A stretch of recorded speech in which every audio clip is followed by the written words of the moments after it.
Curfew time was extended from 6 p.m. to 9 p.m. and this is the first Friday in a long time where 8 p.m. we're still up and about. Tell me how you have been utilizing your extra hours before curfew times. The number to call is 0768095491. You can call as well. SMS 22047. Twitter is at TV47KE. Facebook TV47 Kenya. And the gentlemen are here. Victor.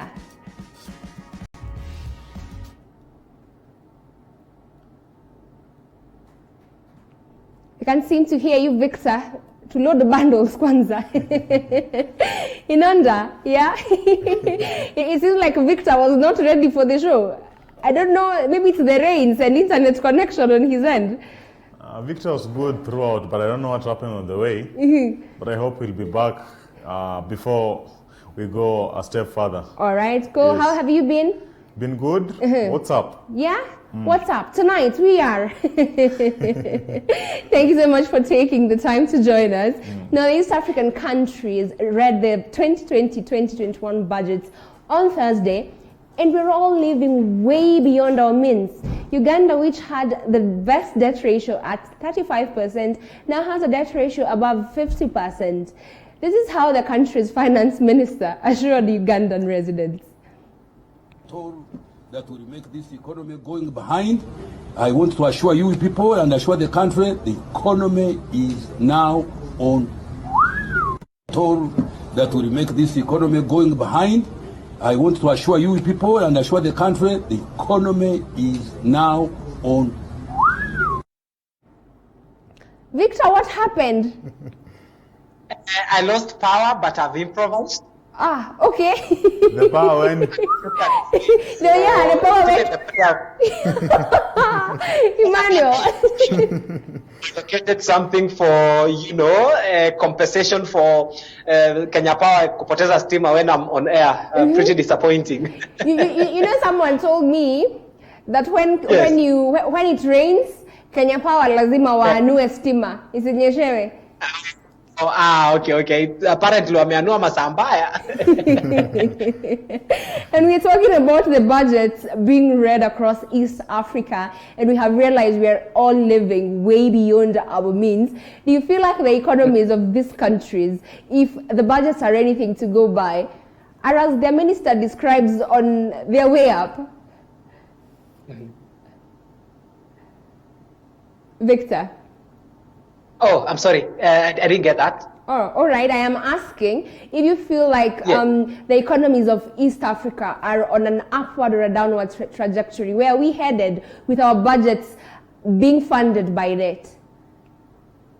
When the budget was read, I've read partial contents of the budget. I was at home and I haven't really gotten time to go through the entire budget, 2020-2021 budget. But from what I saw, we are on an upward trajectory, every other year when the budget is read, you realize, kila Mkenya sasa ndio huyu. Like now, we have a debt of about 6.1 trillion shillings. That's what we owe, 6.1 trillion. It's in a layer to rise. So which means approximately every Kenyan now owes the government 130,000 shillings. Ukizaliwa tu hivi, uko na deni.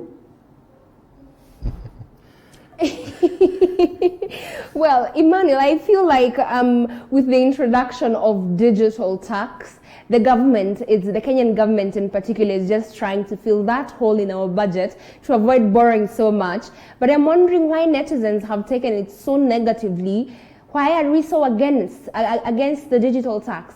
It's not that we are against the digital tax, but it's trying to fill the gaps where we have so many debts. For the first thing, Tracy, when you borrow these monies from these other countries, even locally, it goes to the people's pockets, few individuals. That's why every year in the budget you'll find that we have a deficit, a very huge deficit. In fact, it's the debt that is taking a very huge amount. Assuming the 900 billion is going to the debt, yet the budget is 1.2 trillion, 27. So what happens? It means that we are running on a negative, a very huge negative. Then you'll find the CS trying to compare Kenya's economy to other economies outside Africa, in Europe, forgetting that this is a third world country whereby you need to live within our means, not beyond. So the digital tax, people are angered about I feel like, Emmanuel, the reason as to why we are against this borrowing is because we do not use this money the way we are intended to use it. Exactly. And I know that some of the things that will be taxed on the digital space is subscription to online platforms such as Netflix and all. Victor, as someone who really works on the online space, how do you foresee this affecting people, creators on the digital platform? Of course, it touches on digital content creators. You can imagine people are depending on, before I even go to the digital content creators, let's think about Netflix. Surely, COVID-19, we are asked to stay at home, and now you want to tax Netflix. Makosa. But I can understand why the government is trying to get into the digital taxing, because they've realized that's where everything is going. You can agree with me that everything is now on our phones. I mean, if I want to sell something, I'll just go to my phone and post it. And when you say everything, Victor, everything is now online, you and people of your kind make up just 5% of the total population in Kenya. The digital economy in this country is very young. And Emmanuel, I feel like the government is just going to cripple this by ensuring we tax this before people on board. Then the digital economy does not take off as well as we want it to. You know, when the president comes out and gives us a speech of how he wants people to enroll in ICT and other sectors digitally, then again he comes and taxes those few people who are getting there. It means that he's killing his own idea. Because you see this taxing the apps, all other stuff. You know, when he stood and said, okay, we're going to reduce this tax from 16 to 14%, we're going to reduce this, people are earning this. He didn't say where he'll get the money to fill those gaps where people are being taxed from. Now it's time, the government will never give you anything for free. So those people who are earning less than, let's say 24,000 are going 100% tax free, watapatikana kwa simu, Netflix or any other place. So it was just a way of trying to close our eyes so that they can tax more. And you see, the good thing about this, Emmanuel, is the fact that the Kenya Revenue Authority has asked citizens for their views and contribution before this draft is actually made into law. That's just a formality. Really? It's a formality. Victor, do you feel like our input is going to change anything? Of course, it's not going to change anything. That You we can guys tell are from pessimists, though. Not really, Tracy. We've had very big demonstrations here in Kenya about ABCD, but nothing has ever been changed. So do you want to say just input from online, people, Maonia will change anything? Well, it won't, yeah. Victor, that also starts from the votes. I want you to ask yourself, the input that you've put on the votes, has it had any effect as you would have wanted it to be? Has it?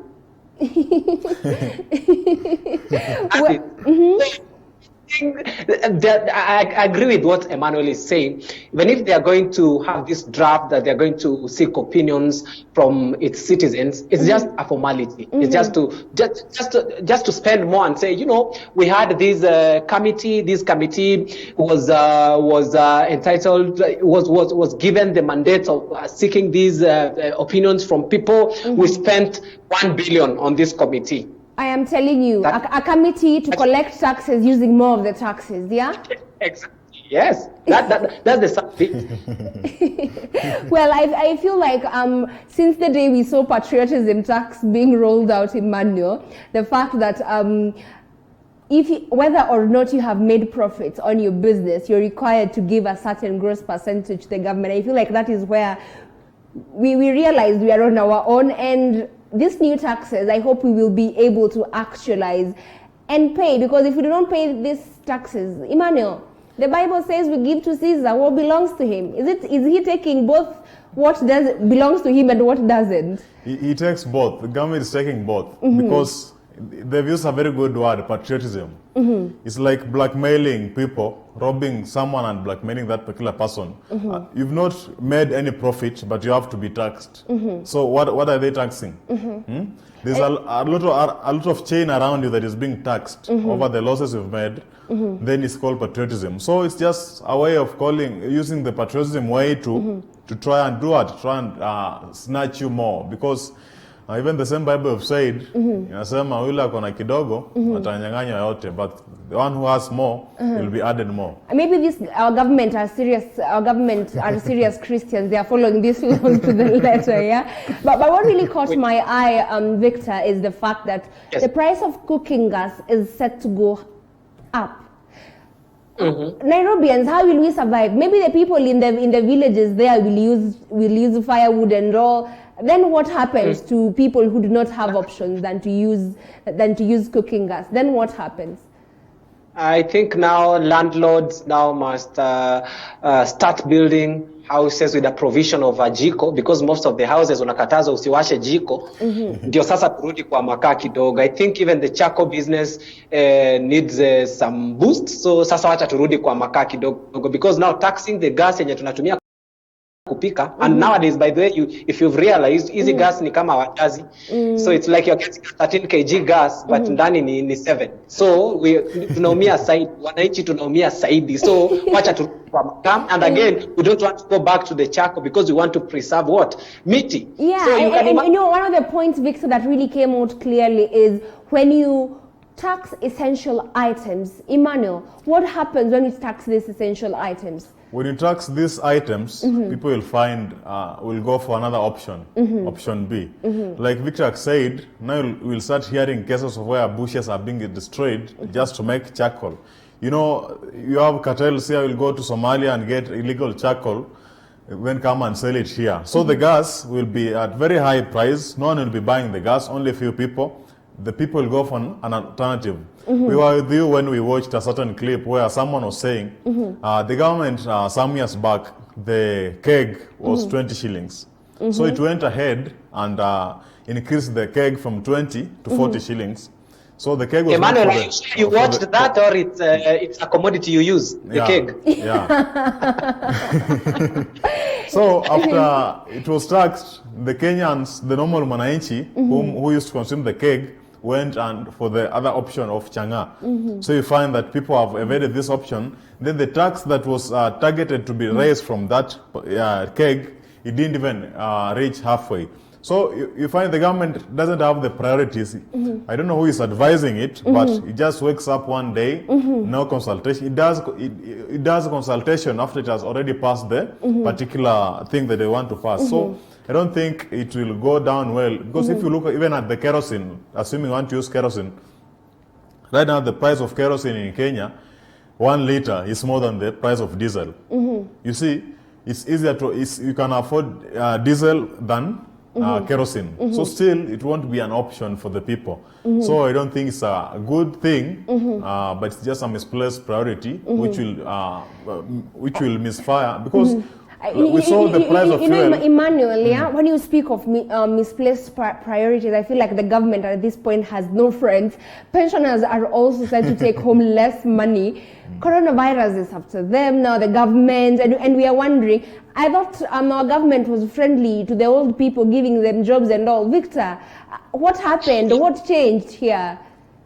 That begs the question, because the current regime is very, very loud on the Big Four agenda. And among the Big Four agenda, you'd realize that it's just to make everything affordable for the common Mwananchi. If you want to talk about housing for the common Mwananchi, why would you want to cut the pension? Why would you want to do that? I mean, if you want to achieve that, if you want people to be self-sustainable, then you have to look into something like those. If you're talking about the cooking gas, it should be affordable. If you have to talk about the housing, it should be affordable. Now that begs the question. Look at the monies that have been allocated to things like I'm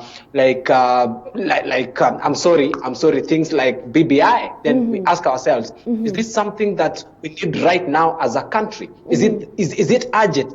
Is it that urgent that you need it right now? Should we go look into how are Kenyans, how are the people going to have these commodities cheaper for them? How are they And I going feel like to I'm going to get stoned, Victor, if I say that this is the problem we have when we elect people who do not understand mambo kwa grao, yeah? People born in privilege, yeah? Yeah. I agree. Because now, if you go to the ground, you'd realize that the things that people are fancying, they just want the basic needs. They want to put a meal on their table. That's all they want. Very basic. If you go right now somewhere, they'll tell you, right now, I'd rather you give me a bad road, but I have food on the table. Yeah. All right? I feel like it really all boils down to the basic needs. And this one has not come as a shocker to us, Emmanuel. The judiciary budget has been slashed yet again. They got 18.1 billion. 18.1 billion shillings, while Parliament got 37.3 billion Kenya shillings. Are you shocked, Emmanuel? I'm not shocked. The reason why I'm not shocked is because who is the head of the judiciary? Is the Chief Justice. Is the president of the judiciary. Then you have the president. And he's president now, who is the president of the country. The president is the president. So Maraga, as much as he tried to air out his grievances in a good or a bad way, he forgot that we have a president who is a president twice, the president of the executive, and then a president of the nation. So the judiciary... You know what really confuses me right now? Victor, what is the purpose of having lawmakers if we cannot have people who will ensure that the law is followed? Then what? That's the question.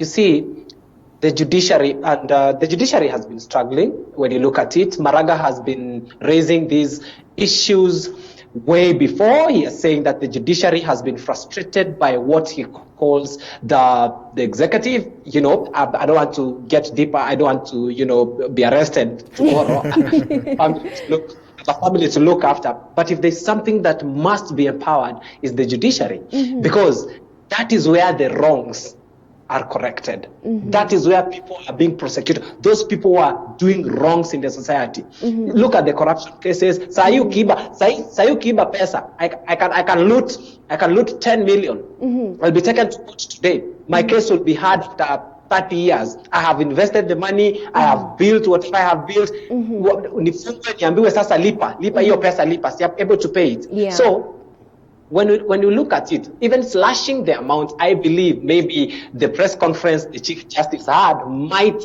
have contributed probably to the money that they were given from the budget. So Victor, when we remember that the president says he's really keen on rooting out corruption in this country, Emmanuel, do you feel like there's deliberate effort to empower the judiciary to do these things? Because that is the only way. He cannot fight corruption without engaging the judiciary directly. So when we see these clashes, what are we reading into this? You see, first of all, what the judiciary needs to do is try and prove to us, give us a high-profile case that it has handled very well. Because 99%, actually 100% of these people who are arrested in a looting spree, just like Victor have said, no one has ever gone to jail, no one has gone to committee, no one has ever been hung for breaking economic crimes, all that stuff. So you find the judiciary is there, but it's not showing whatever is done. The last time you heard about judiciary on a higher platform is when it was deciding about the President Uru's election.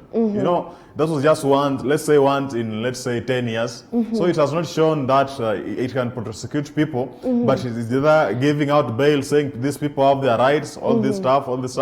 But 18 billion for them with a population of over 7,000 compared to 37 billion of parliament, which has 1,000 or less population employees. It should shock someone, but then it's a coded message that the president is sending out to these people. So let them start prosecuting these people, high-profile cases. Let us see so and so stole ABCD is now rotting in committee or Shimolatea, all that stuff. Yeah, I actually agree with you, Emmanuel. And as the judiciary and executive squabbles aside, since the Nakumatt elephant was poached, many shoppers have expressed their disappointment in other retail sale providers who have come up and try to fill the big shoes that Nakumatt actually left. And tonight, we have actually seen that one of the main retailers, how do you say it? Carrefour, has really come up and Victor, do you feel like this upcoming giant is going to fill these really, really large shoes? Especially considering that they have taken over space that was actually one of the shops that Nakumatt had.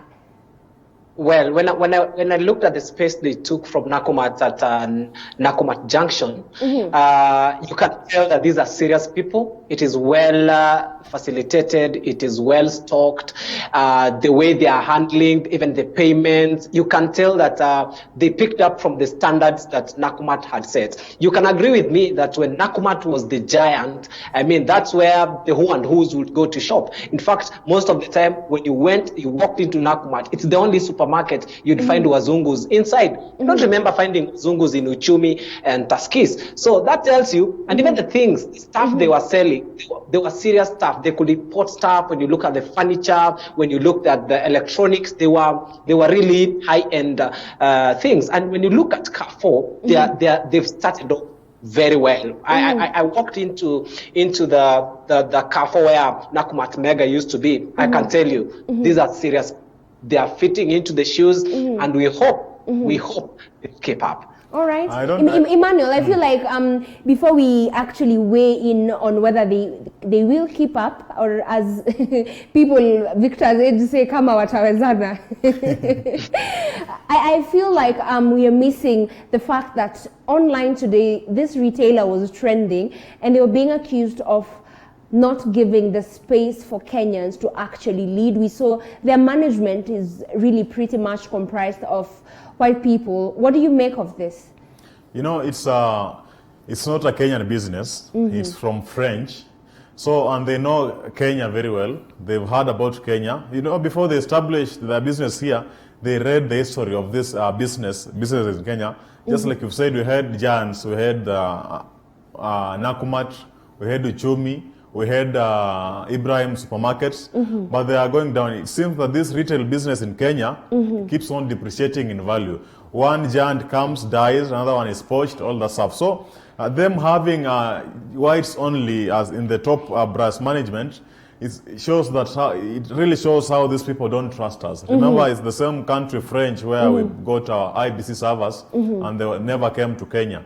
So, lack of trust. We are Africans, they'll come here, they'll employ cleaners, salespeople, but the top brass, they know if you employ a Kenyan here, we are not likely to stay in business for long, not even 10 years. Really, so I feel like, Emmanuel, that is not the case because, and it's not the first. Emmanuel, if you had your own business running, why would you bring someone else? Let us take the example that maybe this is a family-run business. I'm not sure if it is. But Victor, is this really a bad sign for them to actually bring in their own people to help grow this business? I agree with what my brother is saying. Actually, I don't see any problem why there should be this uproar over why the top management is all white. I mean, it's their business. This is how they see it fit, and they don't want to have Kenyans at the top. That's okay. It's their business. It has nothing to do with discrimination. It has nothing to do with racism, as I saw some people, lament on Twitter. If that's their way of doing business, that's fine. I mean, that's their house. Let them put their house the way they see fit. Yeah, I actually agree with you, yeah? You see, it's not a fast supermarket here in Kenya to be associated with, let's say, racism. Though this is not racism, it's just a family business. Yeah. Where these people, they can decide how they want to. They can decide to leave Kenya and there's nowhere we'll take them. Actually, they've provided employment to so many Kenyans, and the few who are the top. So let's just give them time, let them do their business. We give them our land, we give them our buildings, let them do their business. Some tax will remain here. It's not like the other, we heard of the other supermarket where it's only whites only, Yeah. customers, including the customers, where people are being racially discriminated. This is a different case. So it's a family business, let them And run their and business. some of the services that they have been providing, according if what the netizens say is anything to go by, people seem pleased, and we really hope they will stay in the market. Yeah, they are giving out good services, very good services. Unlike when they are, let's say our own would be at the top, the service will be different. I feel like now this is reverse racism in Manuel. It's But not moving reverse. on. It's not reverse at Yeah. all. So now Anu Mombi Waigorio is a woman under siege. She was impeached by county MCAs on Wednesday. An attempt to clutch at the courts in a bid to save herself failed, and she's now expected to face the Senate. Victor, I want us to bet right here. Do you think she will be saved by the Senate? What do you think? And it's going nowhere. How much are you betting? Emmanuel, what do you think? Let's do 5Gs.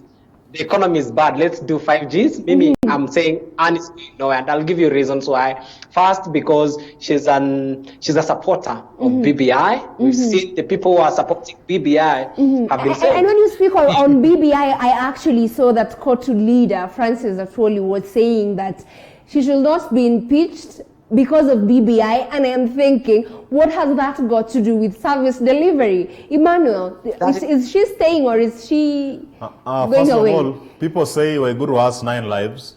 Actually, if there are 9, she has not even utilized the first one. So she's not going anywhere. The reason why, first of all, what's happening in Kirinyaga is pure politics. It's not, let's say, corruption or whatever, is pure politics. Whatever happened to Aititu in Kiambu is pure politics. It depends which side are you. Since the senator for Kirinyaga is not on the same side as the governor, that's why they have to part ways. And believe you me, she'll go to the Senate by 10 a.m. in the morning. Anne Waiguru will be full governor of Kirinyaga, and no one would have touched her. Let me tell you why, Emmanuel. She's a friend of the... Let me tell you why we cannot predict this situation, yeah?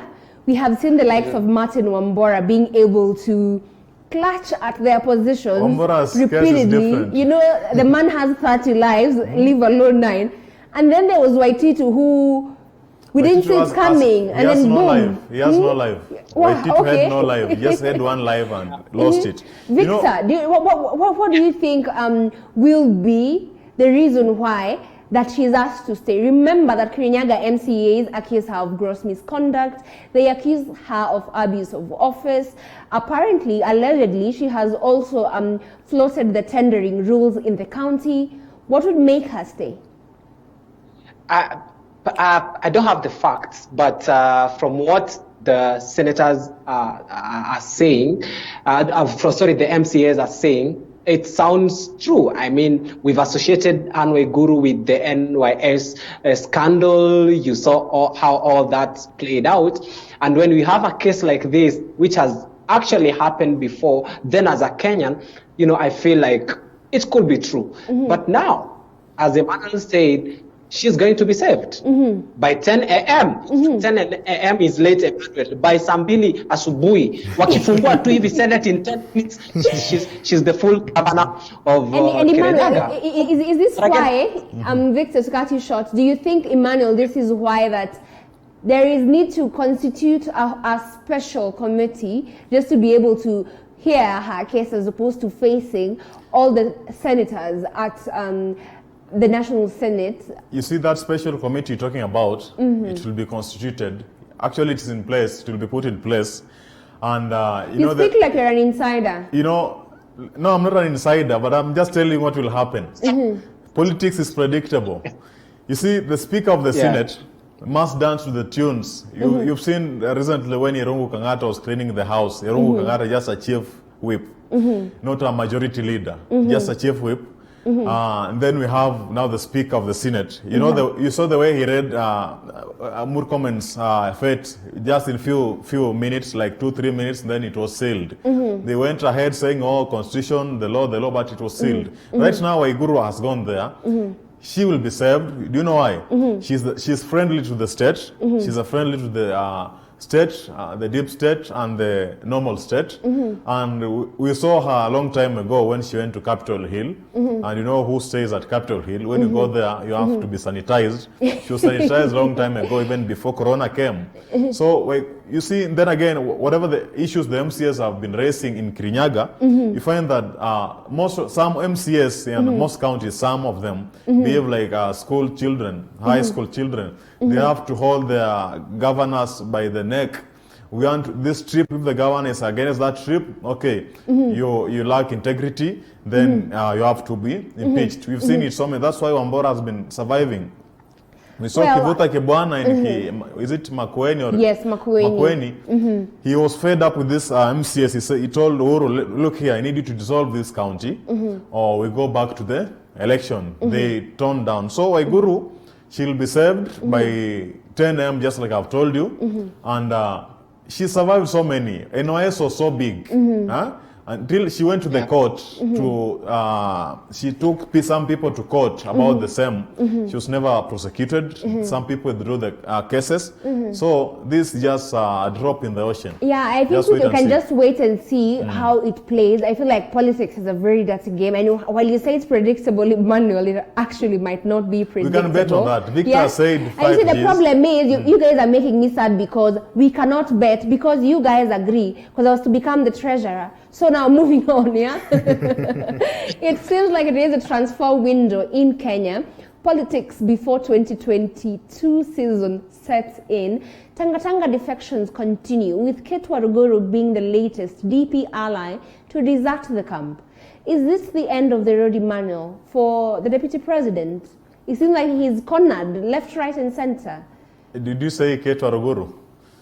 Yes, Yeah. I did. You know, someone said there are some people who can rent, but you cannot buy them.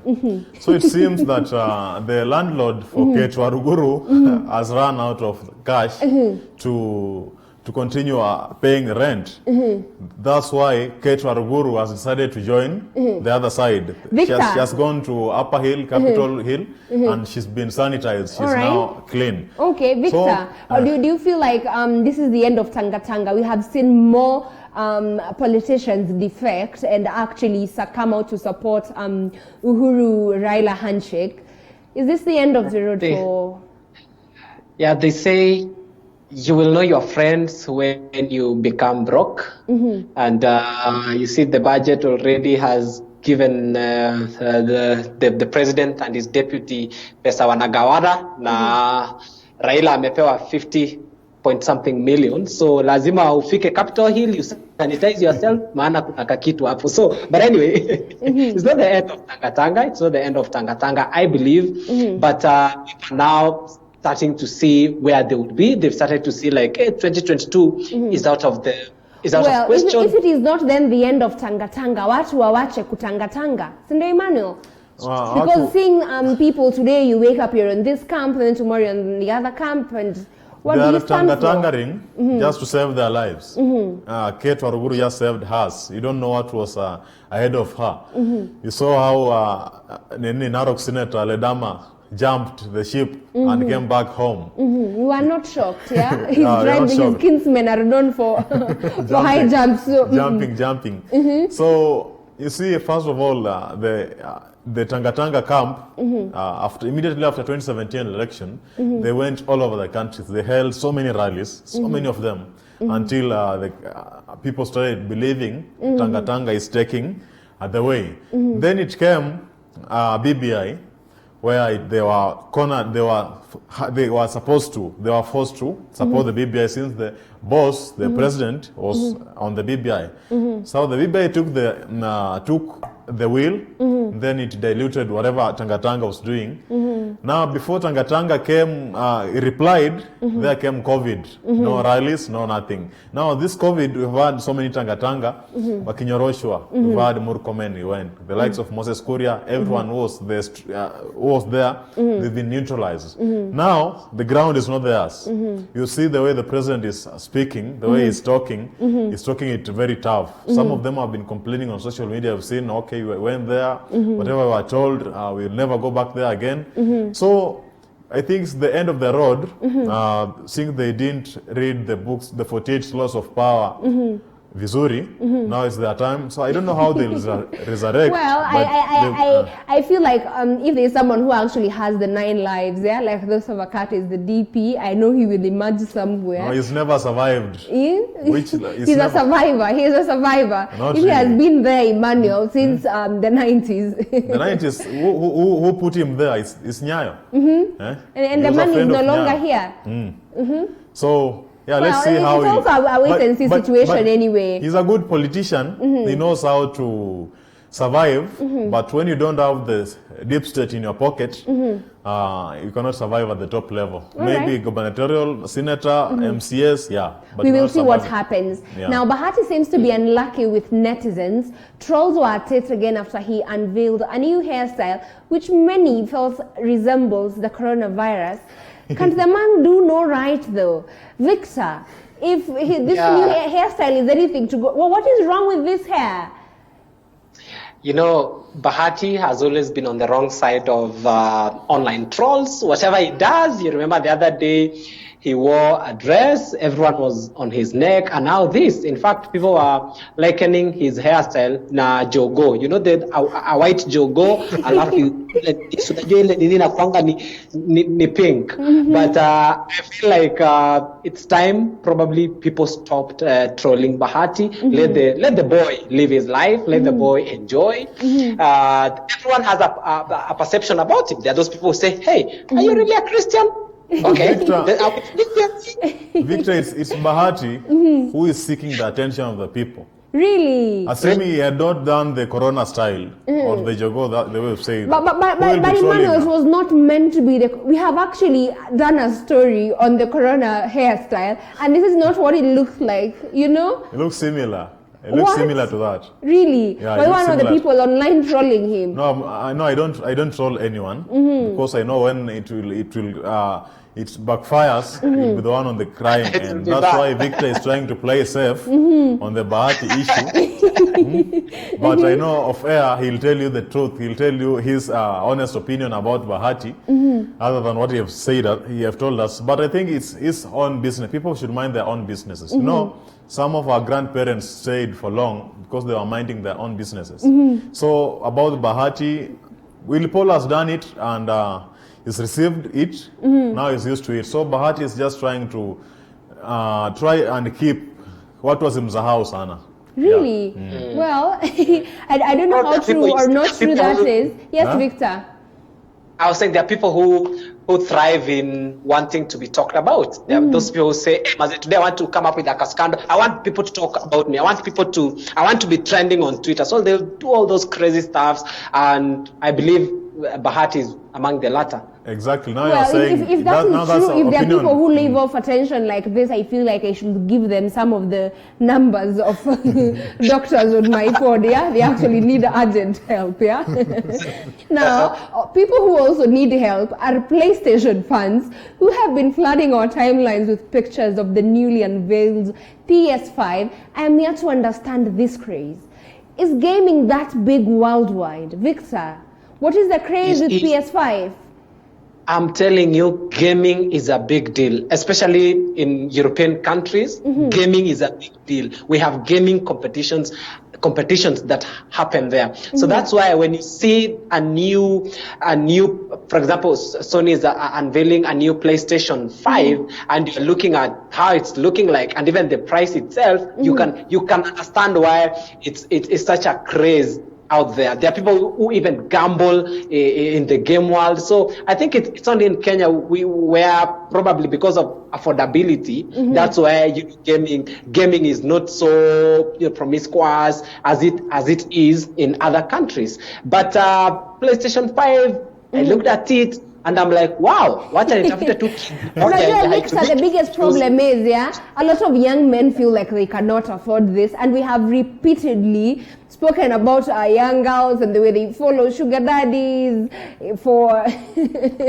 some of these things. And I have actually seen online young men going on to say that they will be nice to their old mamas just to be able to get this gaming device that costs 50,000 shillings. Emmanuel, you cannot get 50,000 and buy yourself the PS5. Let me tell you, 50,000 on a device that will stay with it permanently is a small amount of money. Because if you go to Europe, people pay over 100,000 as a ticket just to enter into a football match, a ticket. Other space seasonal tickets, which is a lot of money. So many dollars, so and many you see, euros. the problem then is, Emmanuel, It's only us Africans that this who are PS5, complaining. Emmanuel, this is not permanent. Remember, people bought PS2s, PS3s, We just upgrade. PS4s. We have Windows 7, Windows 8, Windows 10. Yeah. So we just upgrade. Meaning this is not a one-off But payment, how long will yeah? it stay? It won't stay last 90 minutes like a soccer match. Really? It won't. Even if it stays for a month or 2 weeks, at least we've had it more than 14 days Had or it. 30 days. So it's just it's 50K on PS5. I think it's a peanut because you see, So what you're saying is you are not going to do nice things for your base so that she can get this one for you. You'll get it for yourself. And did you Emmanuel is have to going ask out. that one, Tracy? Did you have to ask it? No, you say it's, peanuts. But I'm not a Victor. fan of PS5. All right. If I was a fan, then I'd buy it or I'd buy it for Would you someone. spend this amount on this device? This time of COVID, Absolutely. You would? No, I say I would. If I had the money, I would. I mean, that time when we are staying at home, especially our industry, which has not yet opened. I mean, if I'm staying at home, I wouldn't mind playing a few games here and there. I wouldn't mind having that thingy. Have you seen how it's looking? By the way, it's looking Yeah, like it really a looks snack. sleek. And Victor, the thing that really caught my eye is actually the fact that we have, I don't know how true this information is, but some of the gamers in the game have been given Kenya Luo names. Emmanuel. the Anyango and Atieno. Yeah, I don't know. Have we been noticed that much as Kenyans or as Luo? Those people, whatever, they could have chosen another name, but they went to Anyango and Atieno. I don't know why Nekesa is not there, because these people, they are blessed. They are blessed. They are not like Victor. What? They are blessed. When they eat food, they retain it in their bodies. Not like Victor or I, but they are blessed. They are different. So I think it will attract many people just to buy it. You know why what they have most than other people have. I think it's past your bedtime, Emmanuel. We need to close this show. It's not like a Noah car. No, the kids are still awake, Emmanuel. That's what I'm saying. It's not like a Noah. It's like, let's say, another car. Wow. Which has a huge bonnet and a huge boot. Wow. Yeah. Okay, Victor. I think we should let this man go. And that is all the time that we had for In Other News. My name is Tracy Mokami. See you Friday. Asante sana.